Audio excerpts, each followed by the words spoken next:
O Outubro Rosa é um mês dedicado à conscientização sobre o câncer de mama, uma causa fundamental para a saúde das mulheres em todo o mundo. Para conversar sobre esse tema, está com a gente a médica ginecologista Fabiane Berta. Doutora, muito obrigada por ter aceitado o nosso convite. Bem-vinda ao Revista. Boa noite, Tarsi. Obrigada pelo convite. Fico à disposição para essa boa conversa. Legal. Vamos falar primeiro de sinais e sintomas que devem ligar aí o sinal de alerta e a procura por um médico imediatamente, né? E eu já emendo, o câncer de mama pode ser silencioso também ou ele dá sempre sinais? Na verdade, ele é silencioso e ao tempo, conforme vai passando, ele dá os seus sinais. Então, qual que é o grande alerta? A gente fazer o autoexame. A grande maioria das mulheres detectam ou nódulos, ou dor, uma sensibilidade, uma retração na auréola, mamilo machucado, alguma secreção, que é um sinal de alerta já, para a gente ficar esperta e fazer o rastreio adequado. E ele geralmente é silencioso porque é uma doença que está de dentro, né? Está dentro do corpo e que está externando conforme vai passando o tempo. Por isso que é importantíssima a nossa prevenção e exames anuais, né? Sim, sem dúvida. Existem fatores de risco pouco conhecidos associados ao câncer de mama, doutora? Pode compartilhar informações sobre fatores menos discutidos que podem aumentar o risco? Tem. A gente sabe que o grande risco do câncer de mama é a obesidade, hoje predisposta a entender esse fator inflamatório na mama. Mas existem outros fatores, a gente menstruar mais cedo, entrar na menopausa tardiamente, porque a gente mantém mais tempo do estrogênio, que é um grande dominante hormonal feminino, mas essa mama precisa ser avaliada maior, quanto melhor em relação a esse hormônio. Outros fatores também é a gente olhar um pouquinho sobre os nossos antecedentes no sentido genético, mesmo que a genética de 5 a 10% é bem fraquinha, no sentido de adesão a esse gene, ele se expressa muito fraco. Como um grande fator também, não só de rastreio, mas principalmente um fator que não se fala muito pela baixa incidência. Certo. Como a alimentação e o estilo de vida podem influenciar, doutora, o risco de desenvolver câncer de mama? Existem escolhas cotidianas que podem fazer a diferença? Com certeza. Hoje a gente tem uma alimentação que tem muito fast food. A gente acaba comendo muita bobeira, muita tranqueira, e isso predispõe sim a uma obesidade. Então, quando a gente olha para câncer de mama, é a palavra obesidade.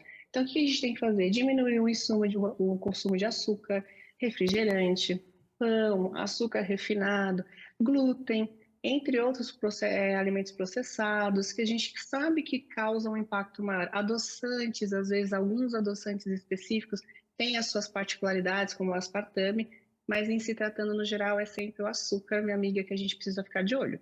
Tá certo. Agora, Fabiane, a incidência de câncer de mama em homens é bem menor, mas é sempre bom ressaltar que eles também precisam ter cuidados, né? São os mesmos cuidados com o estilo de vida, como é para as mulheres, por exemplo? Com certeza, é bem mais raro, né? Porque o homem tem uma predominância hormonal da testosterona que o protege, é um hormônio que protege a mama, tanto dos homens quanto das mulheres. Só que as mulheres têm menor predominância. Então, no homem acaba se tornando mais raro. Claro que o homem tem os mesmos sintomas, pode ter um nódulo, pode ser uma dor, alguma inflamação, alguma secreção, e aí sobe o sinal de alerta. Mas a prevenção é sempre pelo mesmo caminho, um estilo de vida mais saudável, uma boa alimentação, atividade física, e equalizar também a nossa mente, porque o mindset traz muita repercussão para o nosso corpo em se tratando de sintomas. Com certeza. A mente faz parte de todo o corpo aí, né? Para a gente Sim. precisa cuidar. E qual o papel da genética na predisposição ao câncer de mama? Como os testes genéticos podem ajudar na prevenção e tratamento? A gente tem várias formas de prevenção e tratamento. A gente, começando pela principal prevenção, são os exames de rastreio, que a gente tem no nosso sistema mamografia e ultrassom. A gente também pode fazer parte também da termografia mamária, que é um exame que a gente faz por inteligência artificial. Geralmente esse exame a gente chama de Braster Pro.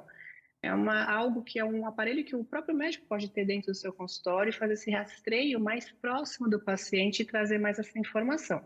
Outro rastreio que é legal são os exames genéticos, porém, a gente sabe que o gene BRCA1 e o BRCA2 são heranças que a gente tem de 5 a 10%. O impacto, por mais que é uma herança genética, o impacto de expressar esse gene vai muito da nossa condição de saúde. Quanto a gente se protege, o quanto a gente se cuida da alimentação, da atividade física. Então, assim, temos exames de rastreio de mama? Claro que tem. Mas o grande impacto na genética é o nosso estilo de vida. E esses genes têm uma baixa incidência quando a gente adquire ele, e a expressão vai muito depender do nosso estilo de vida. A gente tem que prevenir mais quando a gente tem uma herança familiar.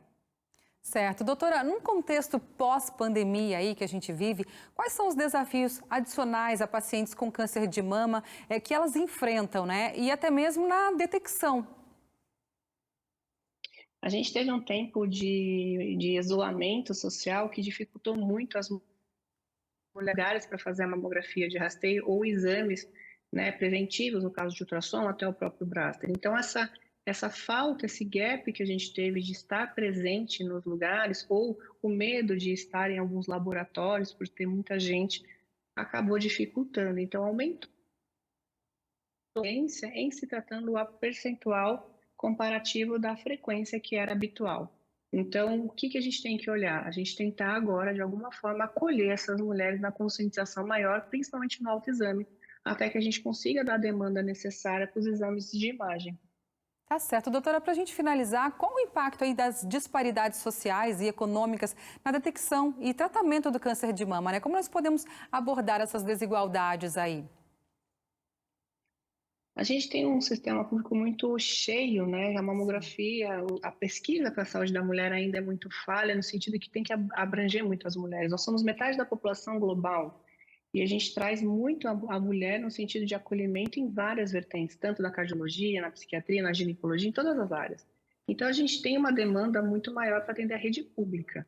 Na rede particular, ou quem tem os convênios, tem uma facilidade maior de realizar o exame, estar em contato com o médico para esse tipo de análise. Vai muito da nossa consciência também, da mulher buscar esse tipo de tratamento.